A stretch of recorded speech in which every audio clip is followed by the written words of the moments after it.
CTPod. Conhecimento, tecnologia, networking e desenvolvimento. Esse episódio é um oferecimento via SoftPay. Olá pessoal, sejam bem-vindos a mais um CTPod. Eu sou Ana Laura Becker e eu estou aqui com a minha co-host Emily. Oi Emily, tudo bem? Oi Ana, oi pessoal de casa, então sejam bem-vindos a mais um episódio da nossa 7ª temporada. E hoje a gente vai trazer uma temática bem interessante, bem importante. Hoje é Dia Internacional do Câncer, né? Um momento para a gente refletir, pensar nas tecnologias que vêm para o tratamento e para falar um pouquinho sobre como que tem... E para falar um pouquinho sobre a atuação aqui em Guarapuava também, nas pesquisas de como que a tecnologia nuclear também é utilizada no tratamento do câncer, a gente está aqui com a doutora Marô e o doutor Raul. Sejam muito bem-vindos ao CTPod. Muito obrigada. Vou pedir então para vocês começarem, doutora Marô. Conte um pouquinho sobre você já participou aqui do CTPod, seja bem-vinda novamente. Obrigada, muito obrigada novamente pelo convite, meninas. É sempre um prazer falar aqui com vocês e trazer um pouco de informação, né, para o pessoal que vai nos assistir. Então, eu sou física de formação, tecnóloga em radiologia também, pois eu acabei fazendo meu mestrado, meu doutorado, minhas pós-graduações, todas na área de interação da imagem com a matéria, né, então com a parte de imagens, CDI. Eu trabalhei mais de 25 anos, né, com imagens, mais especialmente com a medicina nuclear, né, que o Dr. Raul vai falar um pouco mais pra frente, e hoje eu estou como coordenadora de pesquisas dentro do Hospital São Vicente de Paula, né, pesquisa acadêmico-científica e clínica. Perfeito. E daí dentro dessa temática do combate ao câncer, né, vem muito a calhar. Muito obrigada pelo convite. Muito legal. Dr. Raul, já vem? Eu sou médico nuclear, de formação pela Federal do Paraná de Medicina e na Unicamp a residência em Medicina Nuclear. E a gente começou o serviço de medicina nuclear aqui do Hospital São Vicente e tem dado andamento no serviço, né? A gente também trabalha em Curitiba, no grupo CETAC, e também ajuda outras clínicas e hospitais do Paraná e Rio Grande do Sul no setor de imagem. Se vocês puderem contextualizar então para a gente iniciar o bate-papo, como que a medicina nuclear hoje ela é utilizada, né? Claro que, né, imagino que tem várias ações ali, mas para a gente introduzir o tema ali, como que a medicina nuclear hoje ela é mais utilizada nos tratamentos de câncer? Na verdade, a medicina nuclear ela é uma especialidade que ela trabalha com material radioativo, né? Então a gente usa esse material numa dose extremamente baixa e segura para fazer diagnóstico e um material radioativo de uma dose maior para fazer tratamento também na área de oncologia, né? O que a gente começou o trabalho aqui no hospital, inicialmente foi com diagnóstico e agora a gente está passando por uma fase também de tratamento de algumas patologias, né? Uhum. E ela ajuda muito o médico, oncologista, o cirurgião oncológico, a diagnosticar precoce, ajuda a acompanhar o tratamento do paciente. É uma tecnologia que a gente não tinha aqui no município e na regional de saúde, e a gente começou a ter de uma forma muito boa, assim, porque é um equipamento de última geração que a gente tem, né? Um equipamento muito bom, assim. Quando foi instalado, ele era o mais moderno da América Latina. Agora a gente já tem mais 1 ou 2 equipamentos parecidos, né? Então a gente meio que desvia o foco dos grandes centros, né? São Paulo ou mesmo Curitiba, para trazer uma alta tecnologia para a nossa região, para ajudar o paciente oncológico, né? Para ajudar o oncologista, o cirurgião oncológico a acompanhar esse tratamento de maneira mais precisa, né? Exatamente, ainda pegando um gancho no que o Dr. Raul acaba de dizer, pensando que é algo novo para a nossa regional, nós não tínhamos, né? Nosso paciente, ele tinha que sair daqui, ir para Ponta Grossa em alguns exames de medicina nuclear, como a cintilografia, né, que nós já tínhamos lá, mas para o PET ele teria que sair daqui para Curitiba ou Cascavel. Os pacientes oncológicos, né, os que têm câncer, eles normalmente estão muito debilitados. Então, os exames de medicina nuclear, eles exigem um preparo um pouco diferente, um preparo mais rígido. Então, debilitados, com preparo, com uma viagem longa, Então, era algo que era até cruel com os pacientes, né? Então, hoje não, hoje a gente oferece esse serviço aqui no nosso hospital com a qualidade muito, muito elevada. Então, isso também é importante a gente pensar nessa data, né, de combate ao câncer que nós estamos trazendo, né, o diagnóstico e o tratamento para isso, né? E eu vou aproveitar o gancho, então, da sua fala para perguntar o que é o exame PET, então, né? Não é todo mundo que tem contato com essa linguagem mais específica, então o que é? E muitas pessoas falam PET scan, né? E nós dois já queremos, né? Antigamente era o PET scan, né? Que era uma tomografia por emissão de pósitrons mais uma escanografia, né? E hoje não, hoje nós temos o PET-CT, que é a tomografia por emissão de pósitrons, que daí é a parte da medicina nuclear, e a tomografia computadorizada. Ele é um exame híbrido, ele tem duas tecnologias, dois processos físicos associados, né? A tomografia convencional, como nós conhecemos, e a parte da medicina nuclear. Então, como o Dr. Raul bem disse, nós injetamos um material radioativo numa dose muito baixa, muito segura no paciente, e ele se torna, entre aspas, radioativo, para que o equipamento capte uma cintilação que vem dele ali numa determinada região, que pode ser uma região tumoral. É claro que a gente pensa em tudo isso e fala assim, mas depois o paciente vai sair dali radioativo. Não, a dose é muito baixa, a gente entra com soro, já que a eliminação desse material é via urinária, né? Então quando ele sai, ele já está praticamente sem nada e já não oferece nenhum risco. E quando a gente fala em radiação, a gente pensa, o que vem à cabeça de muita gente é aquela coisa de usina nuclear, ou de acidente atômico, né?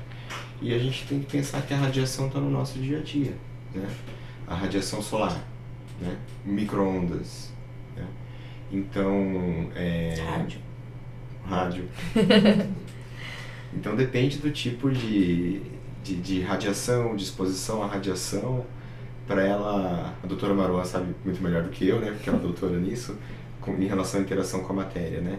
Então essas tecnologias na área de saúde, hoje em dia são muito seguras, né, para o paciente, né? Quando a gente pensa e fala em radiação, a gente tenta tranquilizar o paciente, né, em relação a isso, né?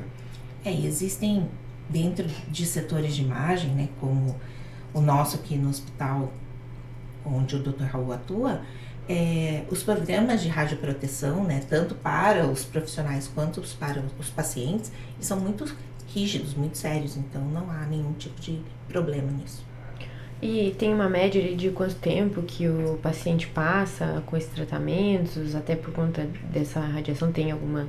Ou hoje já com as tecnologias são coisas tranquilas? Em relação ao exame diagnóstico, ele é muito rápido, assim, o paciente fica no aparelho 10 minutos, 12 minutos, né?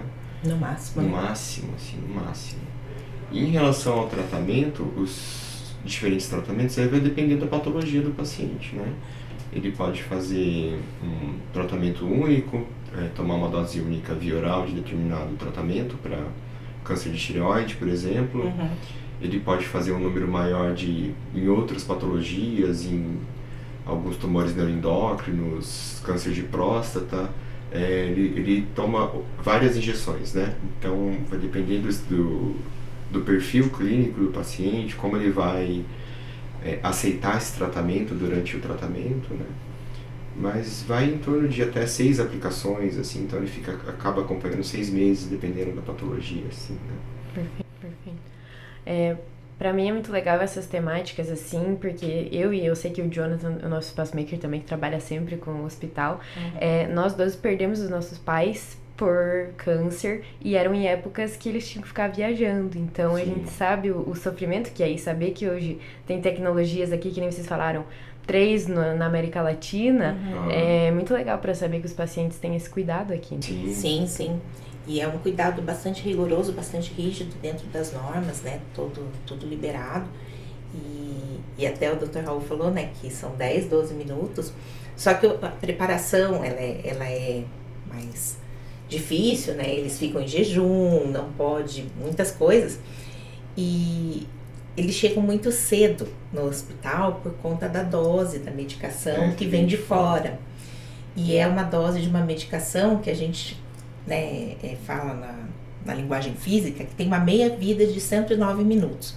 O que significa isso? Que a cada 109 minutos eu tenho metade do que eu comprei. Então ela vai decaindo, ela vai perdendo a força radioativa. Então, quando chega a dose, eu preciso que todos os pacientes estejam prontos para recebê-la. Porque se eu perder tempo, eu perco dose, né? Então, eles chegam mais cedo para poder fazer essa injeção, já ficam todos preparados.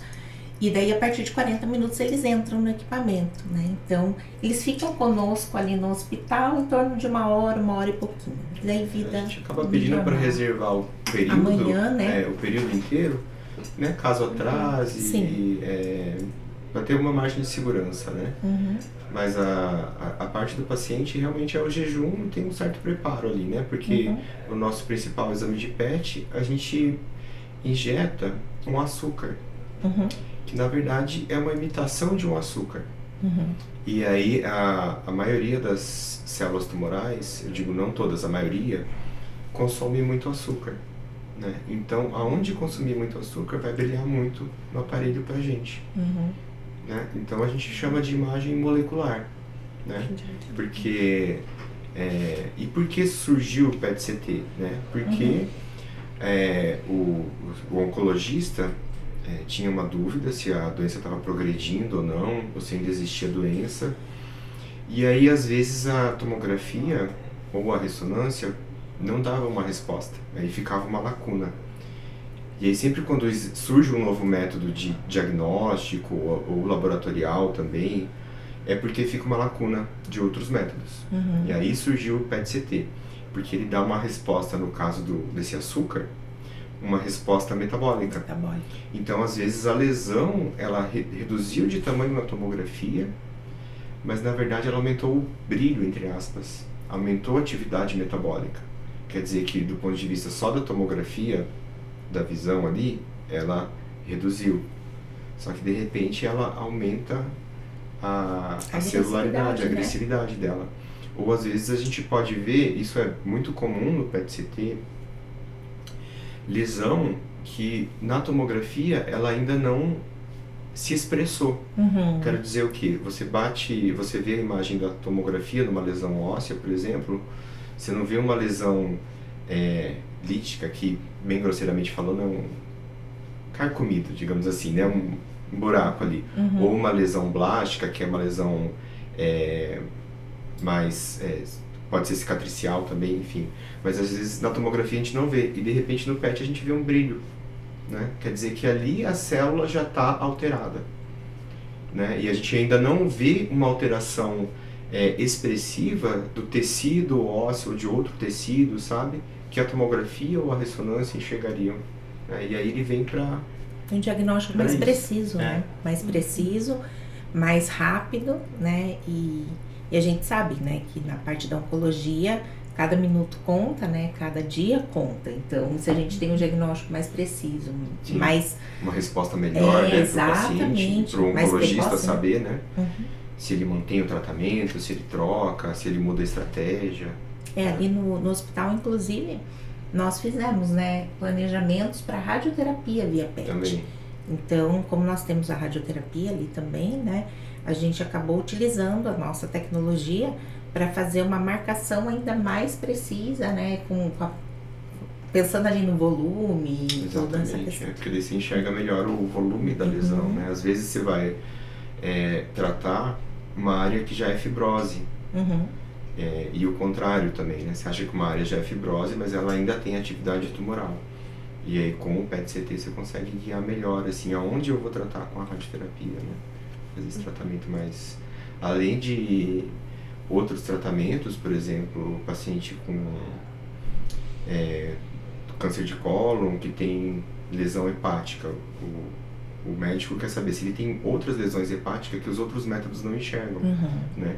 Porque a depender dessa resposta, o paciente pode fazer uma quimioterapia sistêmica, ou um tratamento cirúrgico, ou uma ablação da lesão, né? Então você pode seguir caminhos diferentes, né? Então ele ajuda a dar esses caminhos. Claro, assim. ele ajuda a fazer um plano terapêutico, né, Sim. doutor? E aí isso é importante para o paciente porque no fim ele vai ter uma melhor resposta, uma melhor sobrevida, você vai tratar melhor o paciente com esse intuito, né? De ele ter uma melhor qualidade de vida, viver bem, viver mais, viver melhor, né? Então, essas tecnologias elas podem ser aplicadas para todos os tipos de tumores, para o corpo inteiro. Para a maioria deles. Para a maioria deles. Porque, nem, como eu tinha te dito antes, a maioria dos tumores consome açúcar. Então, a gente tem esse radiofármaco que a gente chama, né? Que é o FDG. Alguns tumores não consomem açúcar.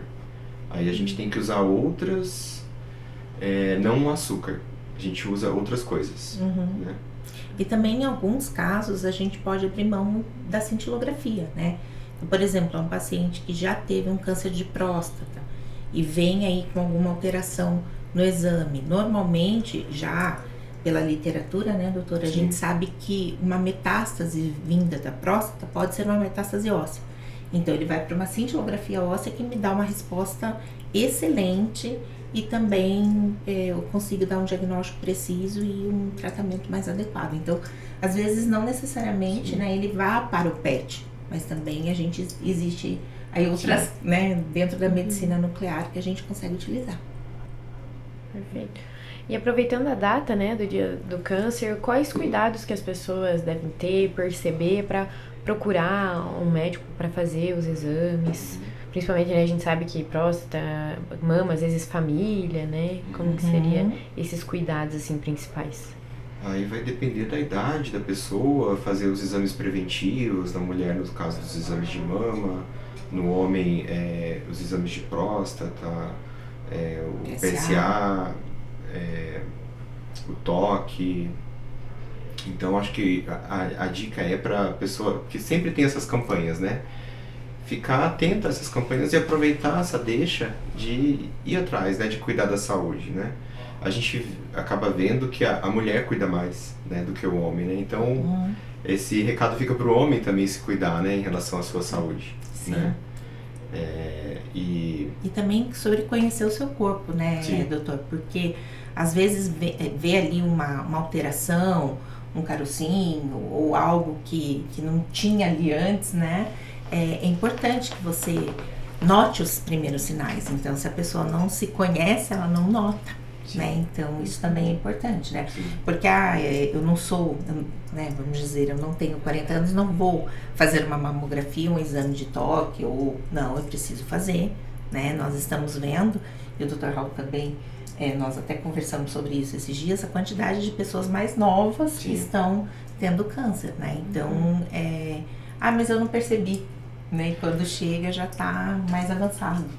Eu acho que a questão é não deixar para depois, sabe? Exato. Não encarar como um tabu para a mulher, como sendo a mama, o homem, a próstata, né? Encarar mesmo como a sua saúde, né? Assim, pensar não no tabu, né? Da questão de cada um, né? Mas assim, como ir atrás da sua saúde, da sua qualidade de vida, sem pensar nos outros, pensar na sua saúde e em você, assim, né? Acho que essa dica é importante, né? E pensando também na nossa região aqui, protetor solar, né? Nós temos muito câncer de pele, né? A gente tá tendo cada vez mais um avanço aí, às vezes a pessoa fala, não, mas eu só vou andar de bike ali, vai ser bem rapidinho, né? E essas queimaduras também, né? Então, protetor solar, se hidratar. Em relação ao câncer de cólon também, assim, ter a depender da idade também, começar a fazer um preventivo, né, a colonoscopia. Aí procurar um atendimento médico que ele vai poder orientar cada caso, em cada idade específica, né, a rotina, né, pra gente fazer esse preventivo. Assim como a mama e como a próstata, a gente também começa a pensar também em neoplasias do intestino.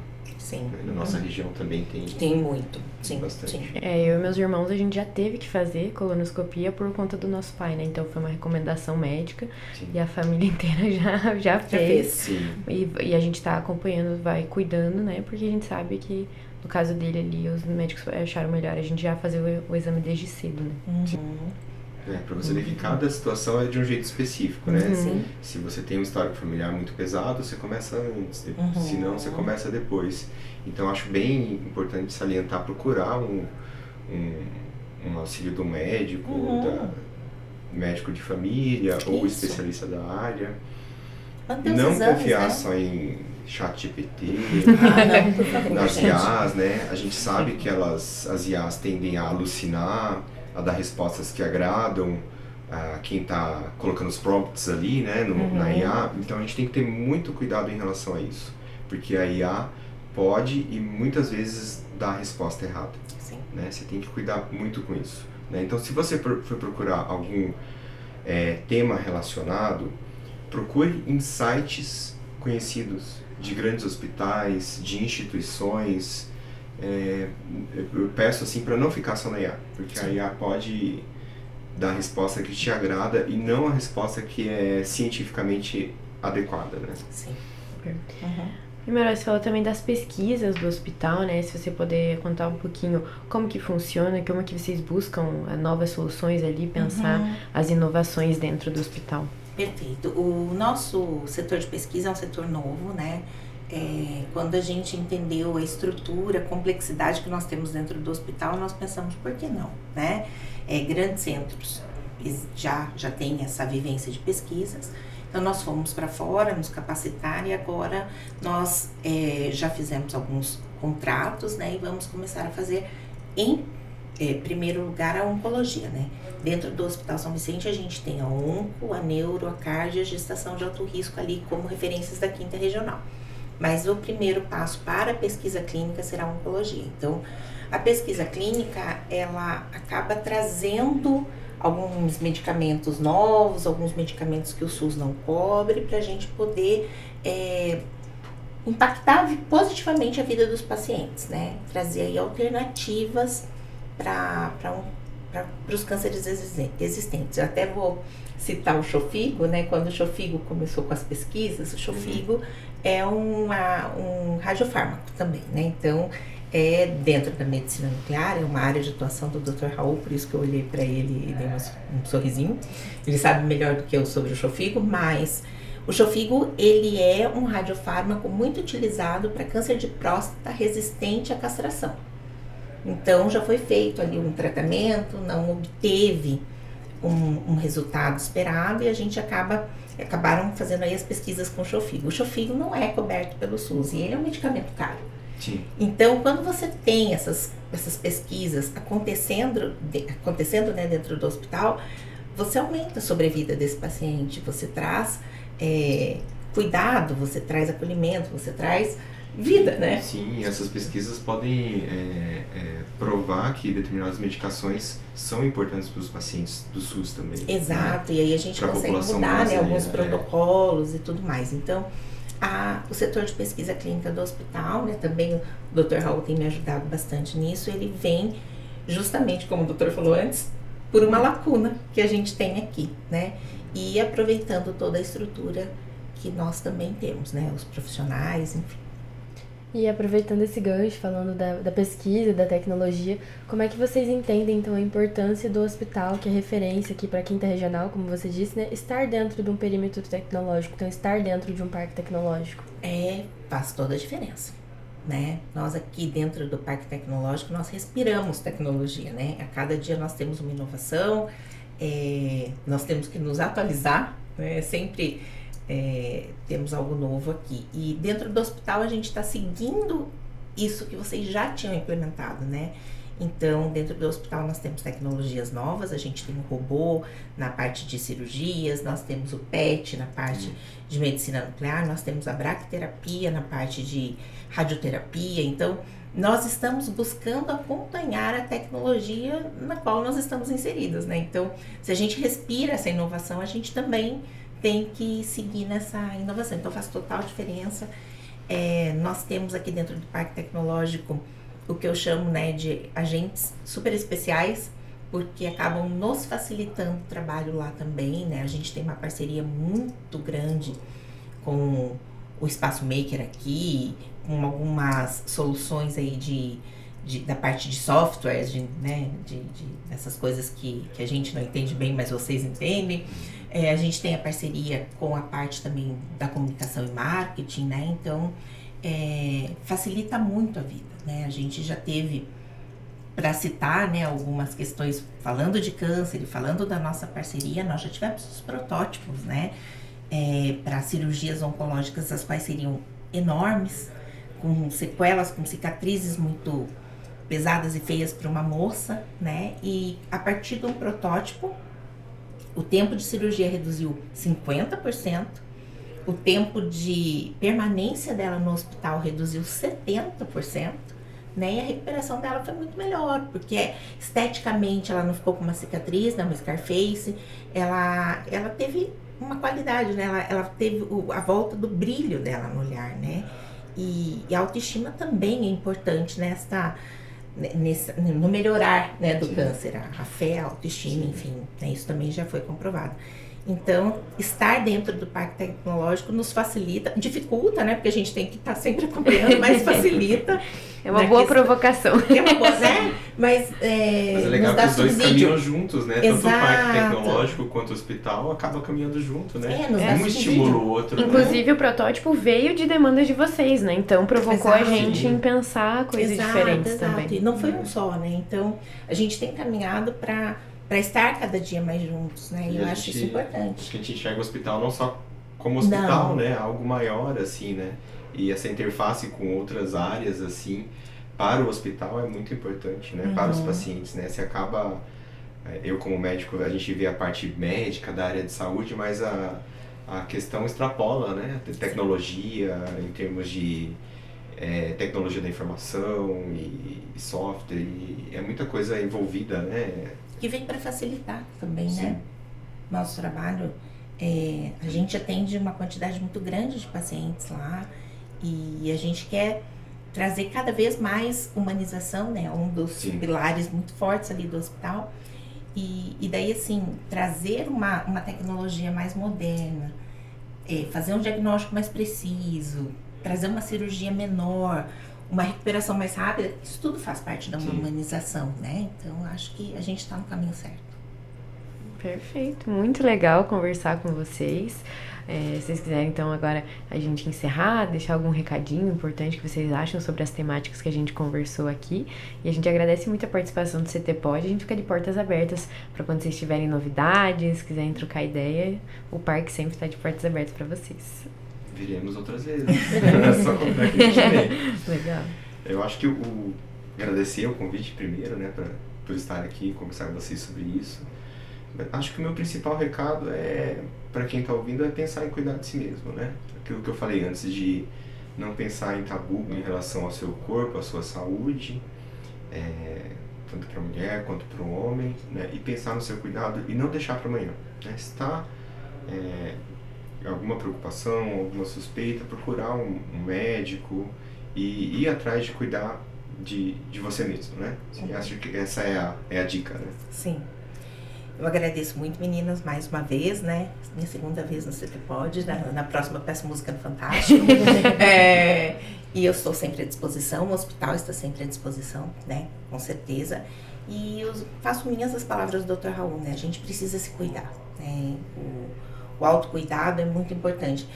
Eu até brinco que é a mesma ideia do avião, né? Primeiro você coloca a máscara em si para depois poder cuidar dos outros, né? Então, se você não cuida de você, você não vai cuidar de mais ninguém, né? Então, é importante que você esteja aí com tudo 100%, né? Então, fica a dica aí para vocês cuidarem.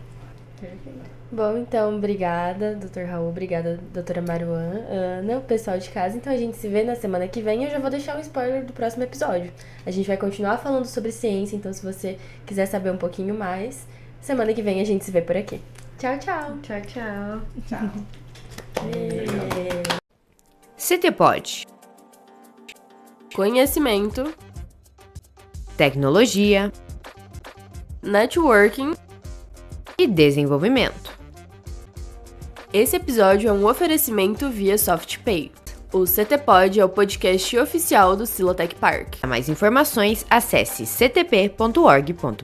Para sugestões, o nosso Instagram é @ctp.br. Essa gravação foi feita nos estúdios do CTP.